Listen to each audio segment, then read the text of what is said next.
Ay, hola. Creo que empecé ya. Según yo le puse como empezar en 3 minutos, pero bueno, am, voy a esperar como unos 2 minutos en lo que llegan las demás personas, pero mientras, para los que no me conocen, soy Marcela Gómez y soy de México.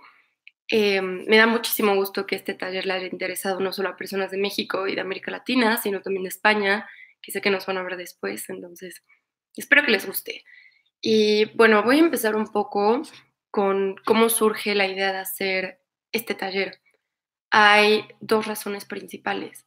La primera es que, hay una práctica en el circuito angloparlante que no solo hacemos talleres sobre cómo debatimos mejor, sino que también las personas que tienen un poco más de conocimiento especializado sobre algunos temas hacen este tipo de talleres y hablan sobre cómo debatir temas como migración, interseccionalidad, políticas económicas, etcétera, etcétera.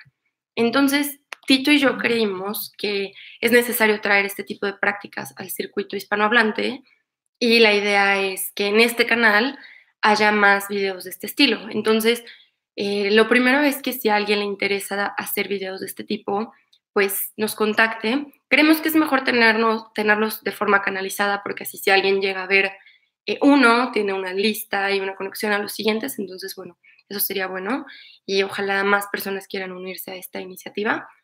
Próximamente vendrás uno sobre cómo debatir temas de género, que de hecho ya se impartió en el TEC de Monterrey, Campus Estado de México.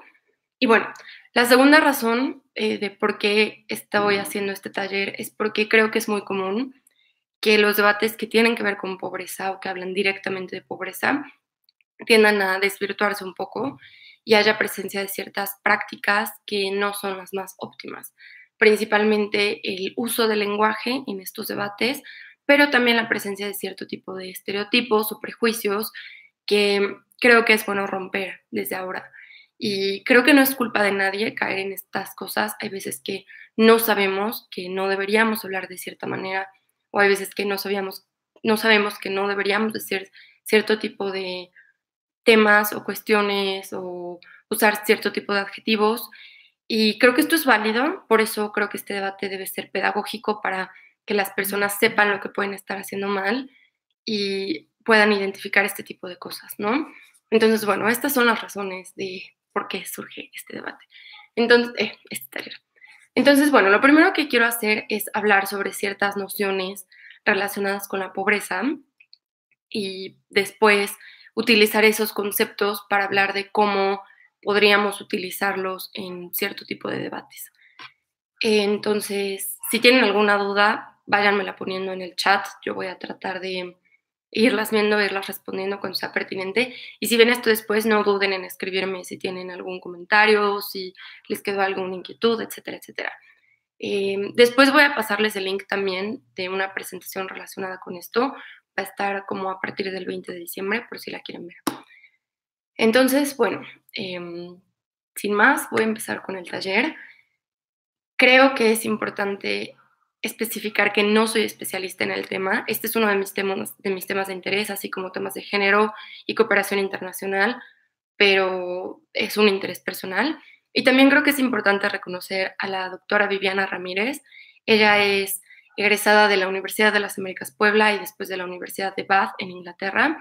Y la verdad es que la mayoría de cosas que sé de pobreza son gracias a ella. Y este taller está inspirado en pláticas que ella ha dado y talleres que ella ha dado, como Pobreza en donde estamos y hacia dónde vamos, y artículos que ella ha estado escribiendo. Entonces, bueno, creo que es importante darle ese reconocimiento. Y ya, ahora sí, vamos a empezar. En primer lugar, hay que hablar sobre cómo la pobreza es un tema que a veces es complicado tratar y hay ciertos países, creo que especialmente en América Latina, en los que no es muy óptimo hablar de las personas pobres como pobres. En este tipo de situaciones creo que es bueno hablar sobre personas socioeconómicamente desventajadas y si no saben en qué país esto no debe hacerse, pues entonces utilicen este concepto la mayoría de veces que puedan para no poder herir susceptibilidades. Claro que se entiende que hay diferencias culturales, en especial en entornos internacionales, entonces creo que cuando es este tipo de situaciones nadie se lo toma mal personalmente, pero si quieren evitar herir cierto tipo de susceptibilidades, creo que esto sería lo más óptimo. Ahora, em, tal vez es bueno empezar con una definición de pobreza muy general y muy básica que podría guiarnos sobre ciertos tipos de debates. Y yo creo que esta sería la carencia de ciertos recursos y características, no solo materiales, que le impiden a una persona tener una vida digna. Esto es algo sumamente amplio, puede hacerse más específico, puede acotarse más, pero creo que nos permite entender la pobreza en diferentes niveles. Ahora, solo me gustaría aclarar que como soy mexicana, algunos ejemplos van a tener que ver con mi país. Espero que eso no les moleste demasiado. Y si alguien tiene una pregunta sobre esto, pues hágamela. Voy a tratar de ser como lo más específica posible para que personas en otros contextos puedan entender.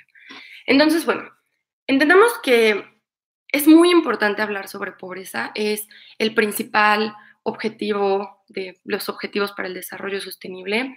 En México hay una situación de pobreza extensa. Una de cada dos personas mexicanas sufre de esta situación.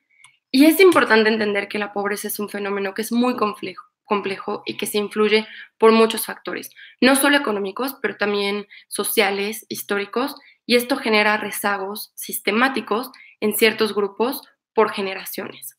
Ahora, esto es sumamente importante entender porque hay veces que creemos que una sola persona puede salir de la pobreza solo por sus esfuerzos y esto es un error muy importante porque sí entendemos que hay casos en los que esto puede pasar, pero la mayoría de veces esto es algo sistemático que no solo afecta a esta persona, sino también a su familia.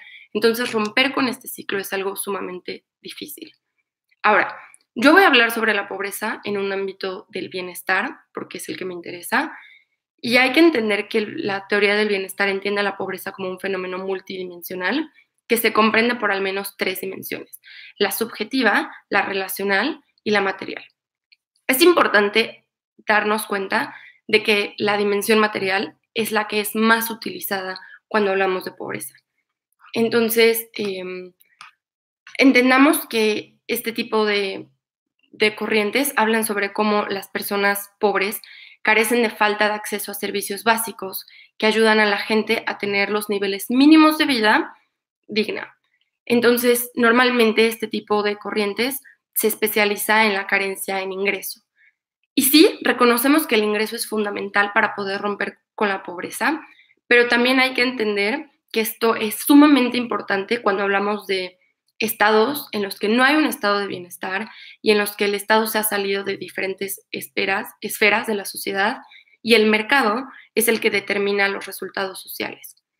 Em, en esta cuestión hay una teoría que es utilizada y que veo que es utilizada muchas veces en debate, que es la de la pirámide de Maslow.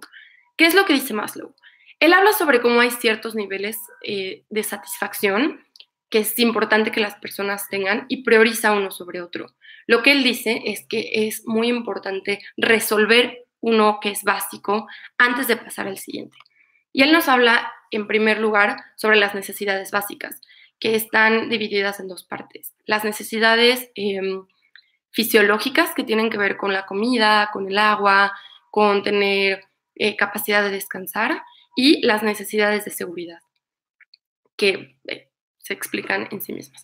El siguiente nivel son las necesidades psicológicas. En primera instancia, habla sobre el sentido de pertenencia y la necesidad de amor, que tiene que ver con relaciones íntimas, relaciones con los amigos, relaciones en cuestión de comunidad, etc.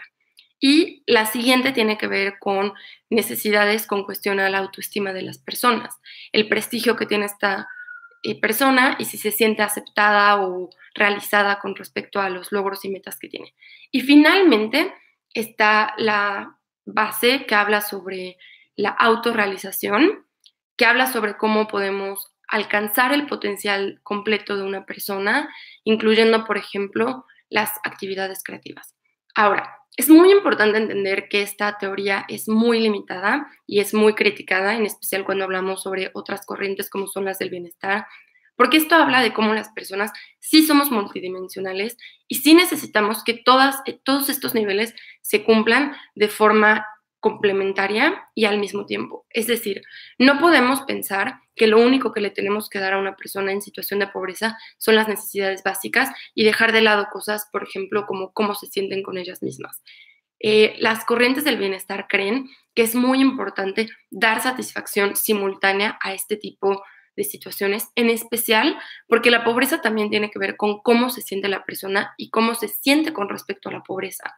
Esto lo vamos a ver más adelante, pero es muy importante tener en cuenta que si van a utilizar la pirámide de Maslow en ciertos debates, sean conscientes de las limitaciones que tiene y de cómo hay ciertas cosas que puede no cubrir. Em, Alguien me está preguntando si cuando hablo de pobreza en debate lo relaciono con estratos socioeconómicos.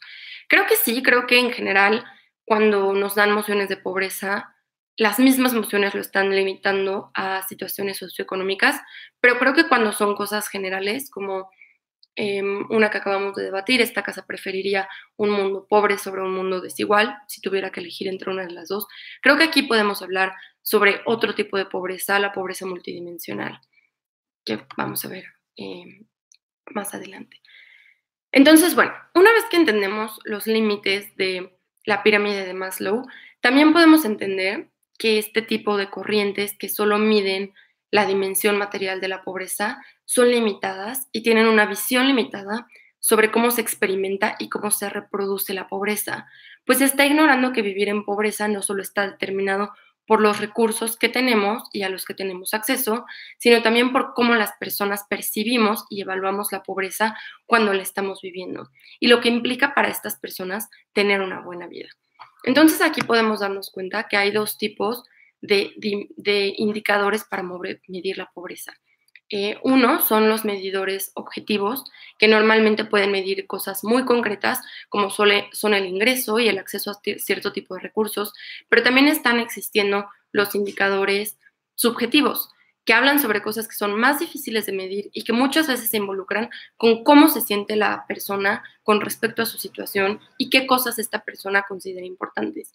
Aquí podemos tomar en cuenta cosas como el Happy Life Index de la OCDE o el índice de felicidad, que no solo utiliza este tipo de medidores, pero también mide cosas como cuál es la fortaleza de las relaciones en la comunidad, cuál es la percepción de seguridad, qué tan contento estás con tu trabajo. Y aquí nos podemos dar cuenta que hay muchas veces que aunque haya ciertos indicadores básicos cubiertos, las personas no están felices con su situación porque encuentran carencia en ciertas áreas que para ellos son importantes, como puede ser los lazos con su familia o las personas cercanas a ellas, o la autosatisfacción que tienen ellos o qué tan felices están con su trabajo.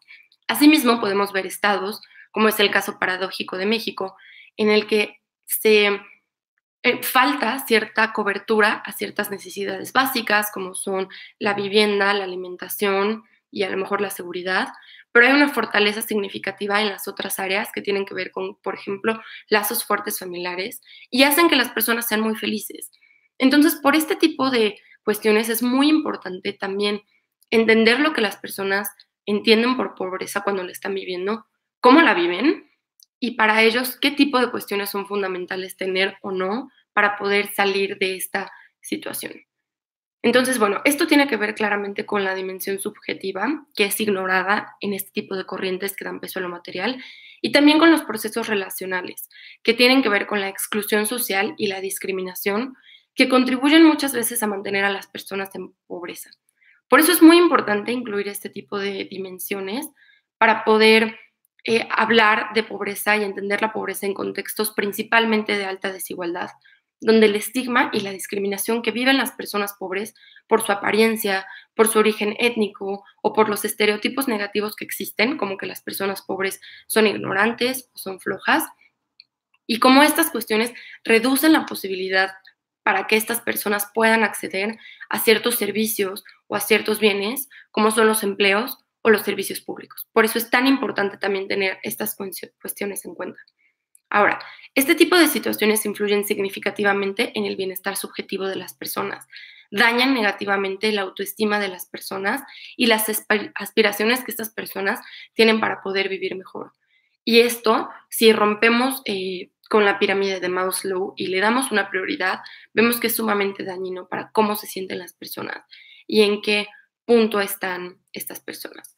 Ahora podemos poner el ejemplo práctico de esta situación eh, con cómo el Coneval mide la pobreza en México y cómo ciertos programas como Oportunidades y Ahora Prospera han tratado de lidiar con esta situación. Ahora, Coneval sí trata de medir la pobreza de una forma multidimensional, basándose no solo en aspectos objetivos, sino también subjetivos. Y lo que hace es tratar de conocer las características de la pobreza y su profundidad, los grupos más afectados por ella y el tipo de atención que requieren. Y esto con el fin de lograr mejores políticas públicas que tengan una estrategia integral. Al final, el fin es identificar múltiples áreas de acceso a través de las cuales podemos combatir la pobreza. Entonces, a través de este tipo de medición que existe, México ha creado el programa Oportunidades, que ha evolucionado a Prospera, que consiste en generar transferencias económicas condicionadas a las personas, relacionadas con, por ejemplo, la educación, la salud o la nutrición, y muchas veces también cuestiones de género. Entonces, lo que hacen es decir, ok, te vamos a dar cierto apoyo económico, pero solo si tú nos demuestras que estás llevando a tus hijos a la escuela o si nos demuestras que los estás utilizando en cosas que ayuden a tenerte mejores niveles de nutrición, o si nos demuestras que estás yendo a tus consultas con el seguro que da el Estado, que es público y universal. Y entonces así nos damos cuenta de que en serio estás utilizando este dinero para lograr salir de la pobreza. Ahora, es importante tener en cuenta que estos programas no solo buscan sacar de la pobreza a las personas, sino que también buscan mejorar la vida de las personas. Una vez que entendemos esto, es importante darnos cuenta de ciertas cosas, que sí, estos programas han logrado aumentar, por ejemplo, los niveles de educación, pero paradójicamente han generado que las personas se sientan menos satisfechas con su nivel de vida. Ciertos estudios han demostrado qué es lo que pasa con esto. Y cuando hablamos, por ejemplo, del rubro de la salud, nos podemos dar cuenta que sí, las personas están yendo a las consultas médicas que tienen, pero hay implicaciones no intencionadas del programa. ¿Qué es lo que pasa? Que muchas veces cuando, en especial las mujeres, acuden a este tipo de consultas médicas, reciben malos tratos. Son tratadas por las personas que trabajan en el sector salud de forma en que sienten que son denigradas, en las que no son respetadas, en las que los hacen entender que el Estado le está haciendo un favor al darles este tipo de prácticas y las personas no se sienten bien. También las mujeres reportan ser maltratadas física y psicológicamente y que los beneficios de salud están condicionados a ciertos procesos que no deberían ser obligatorios, como por ejemplo ponerse un dispositivo intrauterino o incluso eh, ciertas prácticas que hacen que ya no puedan tener hijos en el futuro. Entonces, si nos damos cuenta, este tipo de programas pueden solucionar ciertas cosas que para el Estado son sumamente significativos, como el acceso a la salud, pero están dañando significativamente cosas que para las personas son importantes y para su bienestar son importantes. Y al final podemos ver que puede haber un backlash con este tipo de políticas, porque sí estás logrando cubrir ciertos medidores, pero estás dañando significativamente otros. Entonces nos damos cuenta que este tipo de programas funcionan como paliativos y que al final no son transformativos, que es necesario llevar a cabo estrategias complementarias que ataquen las causas sociales y estructurales y diseñar y evaluar con involucramiento directo de las personas este tipo de políticas. Es decir, nosotros cuando hablamos de políticas, por ejemplo, de género, hablamos sobre cómo no queremos que los hombres estén llevando a cabo este tipo de políticas sin consultar a las mujeres, sin que las mujeres sean representadas y sin que las mujeres participen. Lo mismo sucede con programas que tienen que ver con la solución de la pobreza. Es importante muchas veces trabajar en conjunto con las comunidades, preguntarles qué es lo que las comunidades consideran importantes y cómo les gustaría atacar la pobreza, porque muchas veces hay cuestiones que nosotros creemos que son importantes y que en realidad no lo son para las personas, o que debido a las prácticas que este tipo de personas tienen, en realidad no son tan funcionales. Otro ejemplo en México es el programa Piso Firme y Techo, creo que también era firme, que lo que trataba de solucionar era el tipo de viviendas que tenían las personas, porque esto claramente era uno de los medidores de pobreza a nivel internacional y querían solucionar esta situación.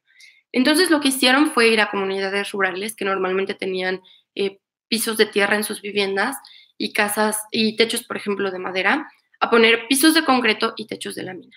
El problema de esta situación fue que este tipo de familias no estaban acostumbradas a tener este tipo de características en sus viviendas y al final hubo más perjuicios a lo largo del tiempo, porque las personas que tenían, por ejemplo, pisos de tierra no estaban acostumbradas a limpiar el piso de forma tan común, entonces estos pisos de concreto estaban manteniéndose muy sucios, pero también porque muchas veces las personas en comunidades rurales tienen que dormir en el piso y pues obviamente el piso de concreto es mucho más frío que la tierra, entonces esto les estaba causando cierto tipo de enfermedades, especialmente en épocas de frío, pero también porque en estas comunidades las personas no tienen acceso a estufas, porque a veces ni siquiera tienen acceso a electricidad, y entonces lo que pasa es que ellos tienen una cierta forma de cocinar que utiliza leña.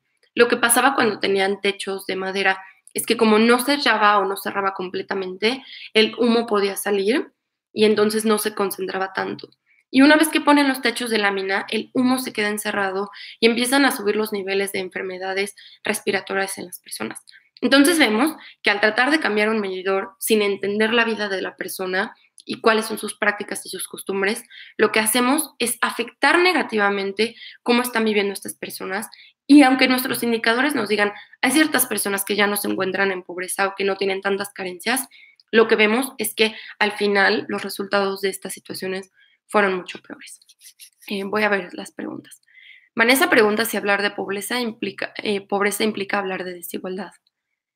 Am, Creo que no necesariamente. Hay países en los que hay altos niveles de pobreza y es algo generalizado principalmente en países de África. Y aquí lo que vemos es que la historia de todas las comunidades o la historia de estos países genera que la mayoría de personas se encuentren en una situación de pobreza. Y hay países, como es el caso de México, por ejemplo, en el que sí los altos niveles de desigualdad generan ciertos tipos de problemas que causan que haya personas que sufran más pobreza que otras y que se encuentran en peores situaciones de pobreza por esto mismo. También encontramos países, por ejemplo, como Reino Unido, en el cual si bien la pobreza no es extrema, sí hay una situación de disparidad muy importante en lo que viven las personas que se encuentran en el margen de la línea de pobreza y las personas que tienen acceso a más recursos. Creo que aunque no necesariamente hablar de una implica hablar de la otra, sí cuando hablamos de desigualdad podemos hablar de que hay situaciones que agravan cómo las personas en pobreza viven ciertas situaciones, como tiene que ver, por ejemplo, la discriminación. Si la generalidad de la población se encuentra en situación de pobreza, es mucho menos probable que nos enfrentemos a cosas como, por ejemplo, discriminación en ciertas instituciones, como puede ser el acceso a la justicia. Pero cuando hablamos de contextos desiguales, es mucho más común encontrar este tipo de prácticas, en las que si bien hay ciertas instituciones que garanticen el acceso a la justicia, estas privilegian a las personas que tienen más recursos, que son socioeconómicamente aventajadas, que tienen cierto tipo de perfil étnico, etcétera, etcétera. Entonces, están relacionadas y normalmente van muy de la mano, pero en ciertos contextos hablar de una no implica necesariamente hablar de otra. Eh, Alejandro nos pregunta si debemos tratar a las personas en condición de pobreza como un único actor o es mejor y más estratégico diferenciar los diferentes tipos de niveles de pobreza. Creo que definitivamente es la segunda. Em, ya muchos conocemos teorías de la interseccionalidad que nos hablan sobre cómo las identidades de las personas hacen una intersección y este punto en el que se encuentran hacen que vivan ciertos problemas que son únicos a su identidad o al punto en el que se encuentran. Entonces es importante tener en cuenta que, por ejemplo, las mujeres muchas veces no viven la pobreza de la misma forma que los hombres viven la pobreza. Si hablamos de países como México, en los que hay grandes niveles de machismo, podemos entender esto. En México la pobreza normalmente se mide a nivel de la casa, de la vivienda, porque es mucho más fácil medirla por ciertas cuestiones, porque el ingreso normalmente es por familia, porque el acceso a ciertos servicios como agua o electricidad tienen que ver con la vivienda, etcétera, etcétera. Pero cuando hacemos esto, no nos damos cuenta que puede haber una disparidad dentro de la casa, que vemos muchas veces en el caso de México, que se da prioridad a los hijos que a las hijas, porque se cree que los hijos necesitan comer más por ciertas cuestiones fisiológicas o porque simplemente hay una situación de machismo en la que es primero o prioritario cubrir la necesidad básica de los hombres que de las mujeres. Cuando tenemos en cuenta estas cuestiones, nos damos cuenta que los grupos no viven la pobreza de la misma forma, incluso si se encuentran dentro del mismo nivel socioeconómico. Entonces, lo más óptimo es poder identificar que hay ciertos grupos que viven la pobreza de diferentes maneras. Y también esto es importante porque nos podemos dar cuenta que ciertas políticas públicas que sirven en una comunidad pueden no servir a otra comunidad. Precisamente por cuestiones como las que hablaba antes, que tienen que ver con qué como persona yo considero importante. Entonces puede ser que para una comunidad fue muy bueno que le hayan dado acceso, por ejemplo, a la educación, pero para otra comunidad esto puede no tener tanta relevancia porque ellos dan prioridad a otro tipo de situaciones. Por eso los programas y las políticas públicas que tienen que ver con la pobreza tienen que entender de forma muy profunda el contexto en el que están trabajando y el contexto al que se van a aplicar y entender que no se puede replicar una política que fue exitosa en otro lugar en un contexto que es diferente, porque al final la mayoría de contextos son diferentes. Bueno, vamos a hablar de algunos otros conceptos que tienen que ver con la pobreza. Eh, Principalmente entender cómo funcionan las líneas de pobreza, que son las que delimitan la línea entre quienes entran en la definición de pobres y los que no. Hay dos tipos de criterios para esto. En primera instancia está el criterio absoluto, que habla sobre el rango en el cual el criterio mínimo para que las familias alcancen sus necesidades básicas más esenciales no se cumple. Esto normalmente se utiliza en países en vías de desarrollo. Y el indicador del Banco Mundial para esto tiene que ver con personas que tienen 1.90 dólares, 34 pesos mexicanos más o menos, al día. Y existe otro criterio que es el criterio relativo, que es el rango que aborda la distribución general de recursos en un contexto dado y cómo ciertas personas carecen de esto. Y esto se utiliza principalmente en países desarrollados. La Unión Europea, por ejemplo, pone la línea de pobreza relativa dependiendo del 60% de la media del ingreso de cada país. Entonces, por ejemplo, en Reino Unido, cuando tienes eh, menos de 38 libras al día, te encuentras en esa línea. Entonces, es importante entender que muchas veces creemos que en los países más desarrollados no existen niveles de pobreza, porque ya se cuenta con acceso a cierto tipo de bienes o servicios. Sin embargo, aquí entra la situación, por ejemplo, de la desigualdad dentro de los países y también entender que en el contexto lo que tienes acceso o no te hace vivir una situación de pobreza diferente. Obviamente no es lo mismo comparar la pobreza, por ejemplo, en Reino Unido que la pobreza en México, pero también este tipo de grupos en países desarrollados sufren de carencias significativas que también es importante atender y tomar en cuenta. Ahora, hay que entender también cómo se vive la pobreza a lo largo del tiempo, porque existe la pobreza transitoria, que es esa en la cual las familias saltan fuera y dentro de la pobreza por cierto tipo de etapas, de épocas o a lo largo de los años. Existe, por ejemplo, la pobreza que tiene que ver con las épocas del año, en la cual, si hablamos de familias que son agricultoras, cuando sus productos, sí, cuando su cosecha no está en época, estas personas pueden caer en la línea de pobreza. Y cuando su cosecha ya está recolectada y pueden empezar a venderla, empiezan a tener ingresos significativos que los permite salir de la pobreza. También podemos ver esto cuando, por ejemplo, los cultivos se ven afectados por ciertos fenómenos climatológicos y entonces por un año, por ejemplo, estas personas se encuentran en situación de pobreza, pero al año siguiente pueden salir. Entonces, es importante darnos cuenta que normalmente la profundidad de este tipo de pobreza no es tan grande, que son personas que a veces se encuentran jugando entre la línea y que pueden salir y entrar múltiples veces. Pero también nos encontramos con la pobreza crónica. Y esta tiene que ver con la experiencia de la pobreza que varía a lo largo del tiempo, pero que normalmente es generacional y se hereda de generación en generación.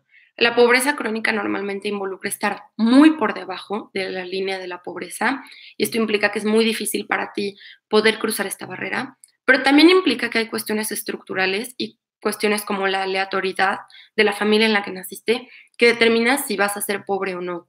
Ahora, esto es muy importante cuando decimos cosas como que las personas son pobres porque son flojas, porque no quieren superarse o porque quieren, porque si tenemos en cuenta que la OCDE habla de que el 80% de cómo va a ser la vida de una persona está determinada por la situación socioeconómica de su familia, podemos darnos cuenta que esta situación es muy compleja, porque al final la situación de mi familia determina cómo voy a vivir yo, cómo voy a desarrollarme, y muchas veces, aunque las personas se esfuercen, trabajen toda su vida y trabajen muchísimo más que personas en situaciones económicas aventajadas, no van a poder romper esta línea y no van a poder romper esta situación porque se caracteriza por cosas estructurales.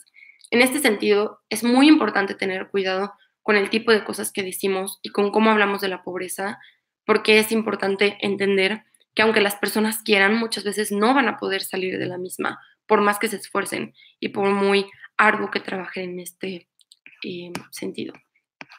Voy a ver si tenemos más preguntas. Sí. Ok.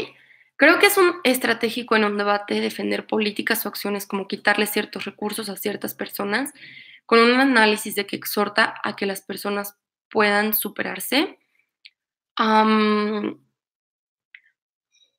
no entiendo muy bien a lo que te refieres. Quiero pensar que hablamos, por ejemplo, de quitarle, em, no sé, a lo mejor de políticas de impuestos altos a las personas em, que están más aventajadas. No lo sé. Pero si no, si hablas, por ejemplo, de quitar ciertos recursos, como por ejemplo, uno de los principales problemas en México es que hay altos niveles de uso de alcohol en comunidades pobres, rurales o marginadas. Entonces, si dijeras como quitarles el acceso al alcohol a estas personas para que puedan salir de cierto tipo de ciclos que son viciosos, creo que puede ser algo válido, creo que es algo que es completamente debatible, porque por un lado puedes hablar sobre cómo a lo mejor las personas utilizan todos los recursos que les da el Estado en este tipo de cuestiones, como son, no sé, a lo mejor el alcohol o las apuestas, etcétera, etcétera, y no los utilizan para ciertas cosas como son a lo mejor la educación o la alimentación. Creo que del otro lado puedes hablar sobre cómo al final las personas en situación de pobreza también tienen agencia y también pueden decidir en qué quieren utilizar los recursos que ellos quieren y si al final estas cosas las ayudan a sentirse mejor o a estar en una mejor situación, es válido que lo hagan. Creo que también para oponerte a esto podrías hablar sobre cómo esto habla de ciertos estereotipos en los que podemos caer al hablar de las personas en pobreza. Creo que sí es válido dependiendo que también lo defiendas o no. Y, mira, personas con condiciones socioeconómicas muy bajas a llegar a mejorar. Sí, creo que es eso. Si no era eso, si lo quieres volver a escribir y explicarlo como un poquito más a fondo para que pueda entrar a lo que quieres que hable, pues estaría muy bien. Ok, ahora también es importante hablar de que hay diferentes dimensiones de la pobreza cuando hablamos de bienestar. Hay diferentes niveles de pobreza, hay personas que se encuentran en la línea de bienestar, hay personas que se encuentran en la línea de bienestar mínimo, hay personas que están en un umbral de privación y hay personas que están en un umbral de privación extrema. Es importante identificar estos grupos y cómo las personas pueden encontrarse en diferentes niveles y también entender que cada nivel se soluciona de forma muy diferente. Em, ahora, hablando de la del entendimiento de la pobreza conforme a la exclusión social. Bueno, esta normalmente viene de países desarrollados, esta teoría, y habla sobre cómo hay ciertos procesos a través de los cuales los individuos o los grupos son excluidos de la participación total o parcial de la sociedad en la que viven. Hay diferentes cuestiones que causan la exclusión social. Uno es el acceso a recursos, derechos, bienes y servicios. Otro es oportunidades económicas como el empleo o el trabajo. No te voy a contratar porque vienes de cierto estrato socioeconómico o porque tienes ciertas características, por ejemplo. También como muchas veces están excluidas de la participación política, por ejemplo, el liderazgo político, em, como la participación social y cultural también se ve impedida, como la participación en ciertas actividades de la comunidad, y como esto está altamente asociado con la identidad de las personas, como la etnia de la que provienen, el género, la religión, la orientación sexual, el empleo, em, las discapacidades, etcétera, etcétera. Esta teoría es muy importante porque pone un énfasis significativo en las dinámicas relacionales y que están relacionadas con la pobreza. Entonces es al final como el hecho de que eres pobre no solo te afecta en cierto acceso a recursos, pero también en cómo te relacionas con tu comunidad. Y si hablamos de lo que nos preguntaba Vanessa antes, cuando hablamos también de desigualdad, pues obviamente este tipo de cuestiones se ven reforzadas y tienen una presencia y un daño mucho más significativo. Esto genera vulnerabilidad en las personas, exclusión, hace que las desventajas sean mucho más grandes y que sean mucho más persistentes. Entender esto nos permite observar las características estructurales de la pobreza y cómo la pobreza muchas veces pertenece a grupos enteros dentro de una sociedad y cómo se reproduce en nuestras interacciones con otros. Los procesos que generan la pobreza al final crean círculos viciosos y normalmente cómo medimos este tipo de situaciones debe ser contextual.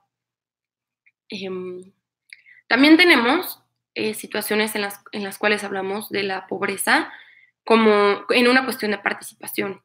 Y lo que hace es tomar en cuenta la forma en la que las personas que viven en la pobreza y ven su vida dentro de la pobreza.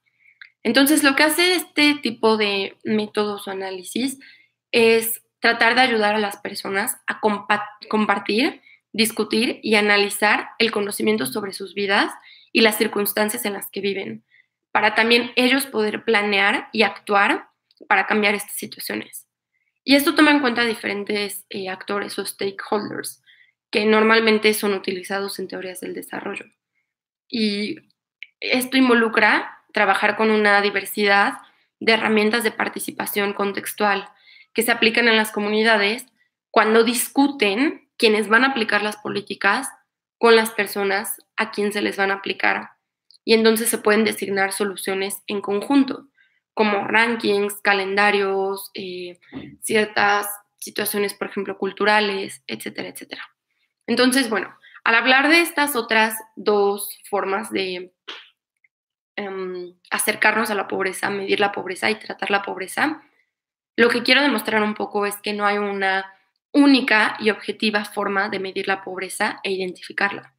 Normalmente hay una diversidad de enfoques que podemos utilizar que nos permiten observar de distintas formas, pero de importantes formas, los aspectos de la pobreza.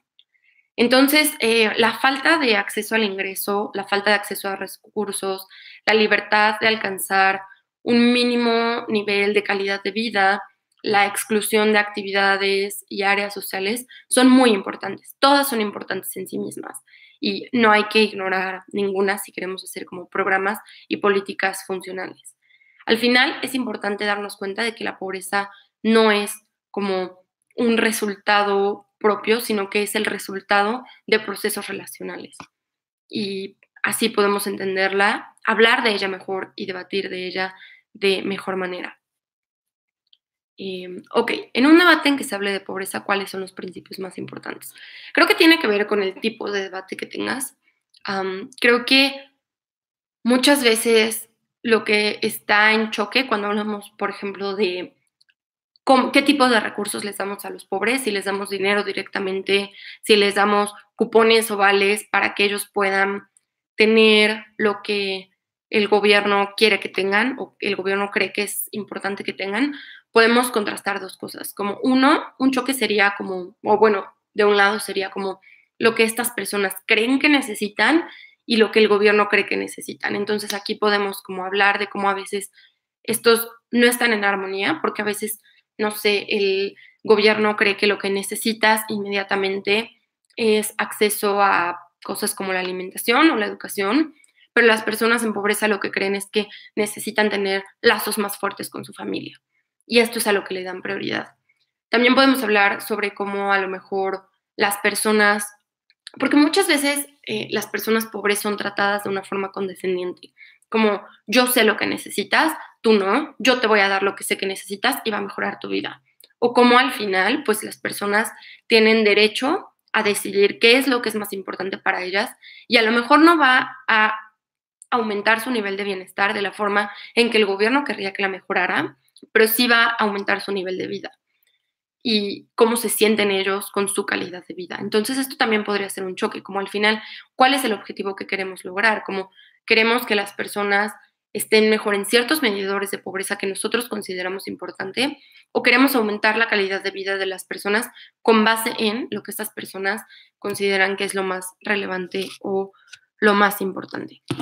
Entonces, bueno, fuera de esto, ciertas recomendaciones que haría es no caer en este tipo de narrativas y de reproducción de prejuicios y estereotipos y hablar de cómo las personas al final siguen siendo pobres porque quieren o son flojas o se volverían rateras, etcétera, etcétera, sino tener un entendimiento más profundo de lo difícil que es la pobreza, de las raíces estructurales que tiene la sociedad y de cómo es sistemática, se reproduce, es generacional y es muy difícil romperla. Teniendo esto como base, podemos hablar sobre ciertos tipos de emociones. Y la primera que me gustaría hablar es de esta que acabamos de debatir en un torneo, que es como preferiríamos un mundo desigual que un mundo pobre. Y creo que defender un mundo pobre puede sonar bastante difícil, eh, si hablamos de que las personas normalmente tendrían ciertas carencias económicas que les impediría tener acceso a recursos que les permiten cumplir sus necesidades básicas. Pero de lo que sí podemos hablar de este lado es de cosas que ya había mencionado antes, sobre cómo eh, cuando la generalidad de la población se encuentra en esta situación, es muy difícil que haya estas narrativas tóxicas o dañinas, que haya prejuicios significativos en los que te tacho de algo o creo que tienes ciertas características solo porque estás en esta situación. También creo que es más difícil que en este tipo de sociedades haya obstáculos estructurales a acceder a ciertas instituciones, como por ejemplo las instituciones de acceso a la justicia. Si todos nos encontramos en la misma situación, es mucho más difícil que yo no te impida tener, por ejemplo, acceso a la justicia, o es mucho más difícil que alguien que está económicamente aventajado pueda comprar a las autoridades para tener un mayor acceso a la justicia. Y finalmente, de lo que hablábamos, también es más difícil que haya este tipo de percepciones que también hagan a la persona interiorizar esto y tener una situación en la que sientan que su autoestima no es el mejor o crean que nunca van a poder alcanzar cierto tipo de logros personales. Em, bueno, por el otro lado, creo que también podemos hablar de cómo en un mundo de pobreza, justamente si la pobreza se empieza a volver crónica y se vuelve algo que se hereda de generación a generación, es muy difícil romper este ciclo. Como una vez que esto sucede y que tu situación de pobreza está determinada por la de tu familia, esto es algo muy difícil de lograr. O también como en sociedades en las que hay desigualdad, pues sí, hay personas que tienen muchos más recursos que otros, pero normalmente las personas que se encuentran en una situación de pobreza no están en pobreza tan extrema o tan dañina. Eso es algo debatible, pero eso es algo que se puede abordar en esta situación. Em, había otra. Sí. Otra moción que creo que es muy común encontrar tiene que ver con si, o algo como, esta casa cree que dar recursos económicos a las personas en situación de pobreza es lo que el Estado debería hacer, o es lo más óptimo, algo así. Em, por un lado, creo que el gobierno que defiende este tipo de situaciones puede hablar de cómo al final es importante darle a las personas estos recursos para que puedan hacer con ella lo que quieran. La oposición puede responder precisamente que hay veces que las personas no utilizan estos recursos que les da el gobierno para las cosas que deberían o para las cosas que los sacan de la pobreza y al final el objetivo de sacar de la pobreza a las personas no se cumple. El gobierno puede responder a esto hablando de cómo al final las personas en situación de pobreza tienen autonomía, tienen agencia y ellos pueden decidir en qué quieren invertir las cosas. Y si al final a ti te hace más feliz gastar tu dinero en algo que implique que vas a pasar tiempo con tu familia, a algo que implique que vas a tener, no sé, a lo mejor acceso a comida hoy, pues es completamente válido si ellos consideran que este es como lo que hace que su vida sea digna o tenga una mayor calidad. También la oposición puede hablar de cómo hay ciertas alternativas que condicionan el acceso a ciertas cosas, como por ejemplo, ok, sí te voy a dar tal cantidad, pero no te la voy a dar en efectivo, sino que te la voy a dar en cupones, por ejemplo, porque así yo sé que la vas a utilizar para ciertas cosas, pero también sé que estos cupones garantizan el acceso a algo, es decir, o sea, toman en cuenta como los precios de ciertas cosas y responden a esto. Entonces, esto puede ser como una buena respuesta. ¿Dónde hay otras? Esperen. Bueno, no sé si alguien tenga como alguna noción de pobreza que quiera que analicemos ahorita, en la que encuentro las que según yo ya había guardado. Ajá, ok. Hay otra que a mí se me hace importante, que es la extrema pobreza debería ser un atenuante de la responsabilidad penal en delitos contra la propiedad. Y creo que este es un debate bastante complejo, igual interesante, porque creo que el gobierno reconocería que sí hay situaciones en las que las personas no son criminales porque quieran, sino porque se ven orilladas por ciertas situaciones a encontrarse con o a tener que actuar de cierta forma en la que no tenían otra opción. Y aquí entra como el típico ejemplo de que las cárceles están llenas de personas que simplemente robaron pan. Entonces, creo que el gobierno puede obviamente defenderla de esta forma, de cómo entendemos que muchas veces hay ciertas acciones que no son una decisión libre, en tanto las personas se ven sistemáticamente orilladas a tomarlas. Creo que la oposición sí se encuentra en una posición un poco difícil, pero creo que hay cosas que puede decir. La primera es que definitivamente reforzamos esta narrativa de que las personas pobres son criminales, porque al final estás hablando de cómo la mayoría de personas tendría que hacer esto para salir o tiene tendencia a salir y cómo a lo mejor esto no es lo más óptimo y cómo al final el gobierno siempre puede justificarse porque se justifica en pues ya estoy siendo más laxo con esto, entonces no voy a tener otro tipo de cuestiones o no voy a ayudar en otro tipo de cuestiones. Creo que las recomendaciones que haré aquí es como no caer otra vez en este tipo de estereotipos en que, no sé, por ejemplo, no, pues es que si permitimos esto, entonces las personas van a robar más porque lo que quieren es robar. Porque yo honestamente creo que si una persona está forzada a robar, se encuentra en la necesidad de robar para sobrevivir, normalmente no son personas que se sientan bien haciendo esto, que se sientan orgullosas haciendo esto y que solo por saber que el castigo va a ser más laxo, lo van a hacer con mayor frecuencia. Entonces creo que este tipo de argumentos o formas de hablar pues dejaría mucho que desear. Am,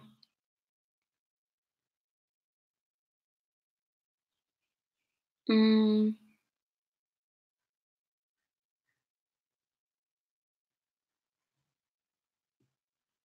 Aquí hay una interesante. Limitar la cantidad de hijos por familia ayuda a disminuir la pobreza. Mm.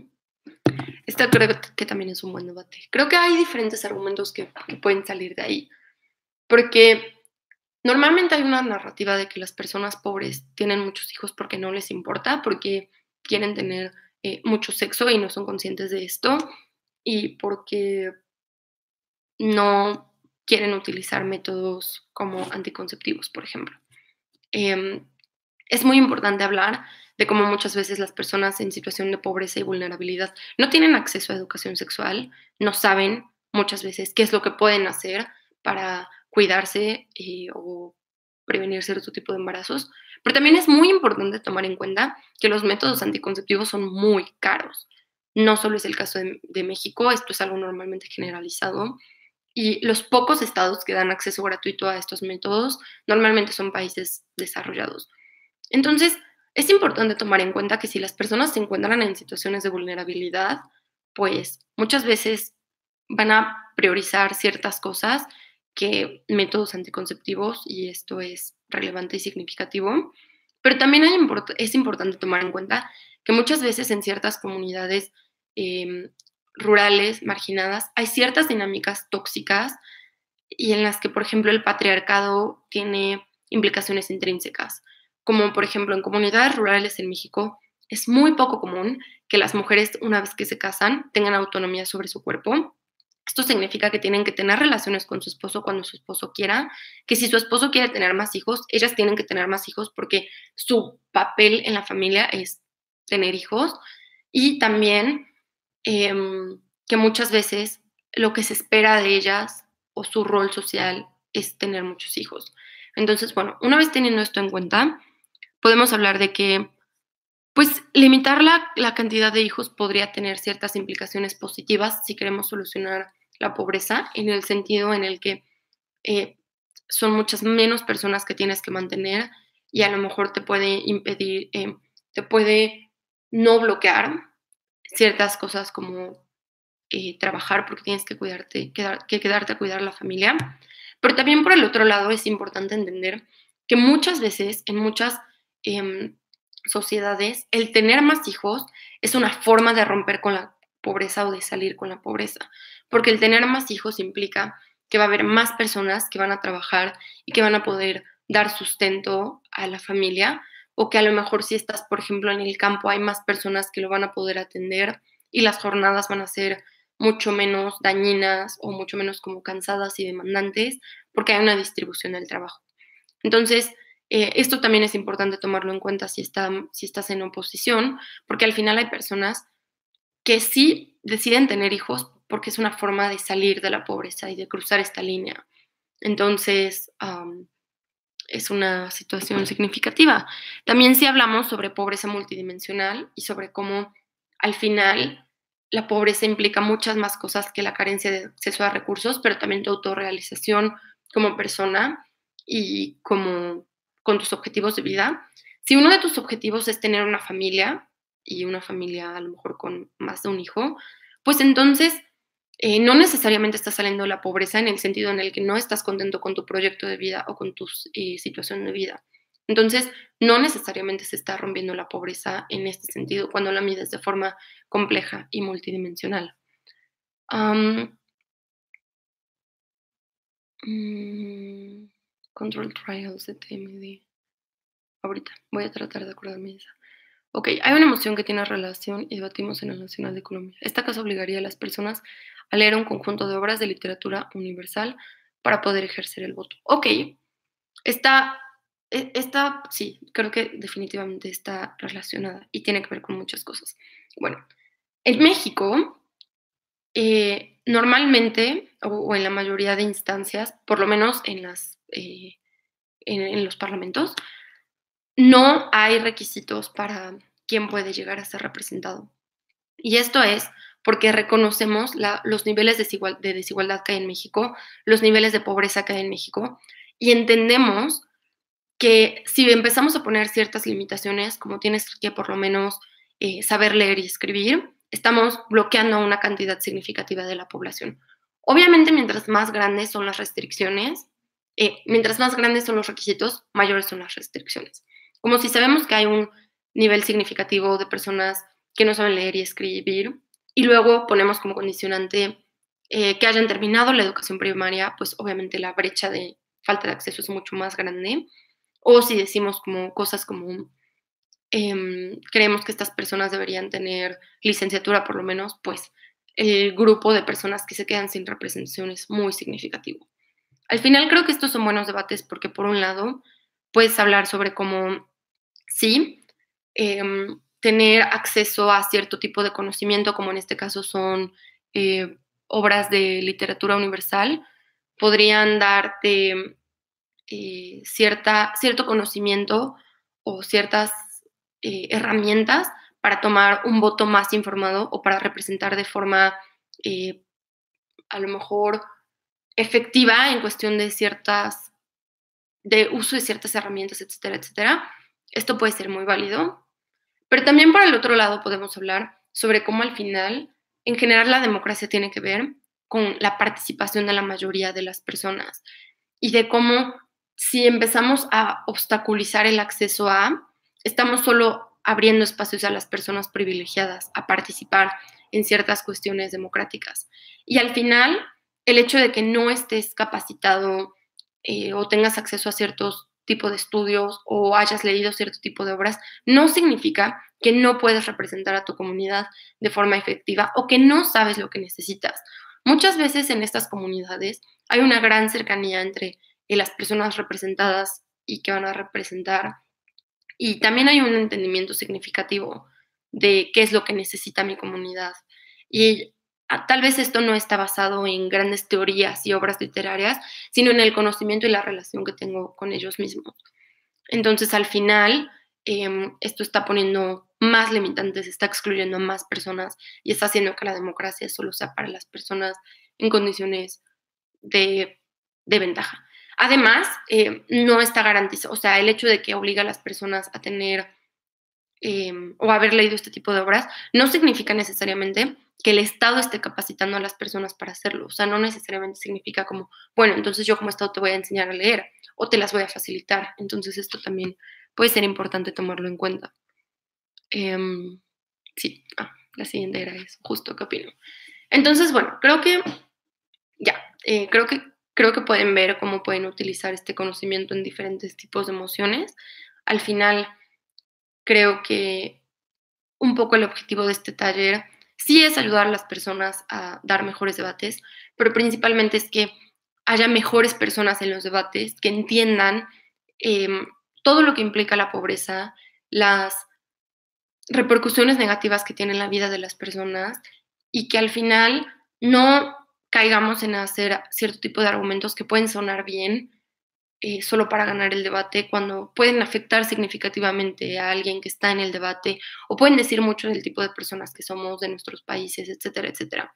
Yo creo que más que ayudarlos a ganar debates, el objetivo de este taller es que tengan o que haya una noción más profunda sobre qué es la pobreza, cuáles son sus implicaciones y cómo sufren las personas que sufren la pobreza.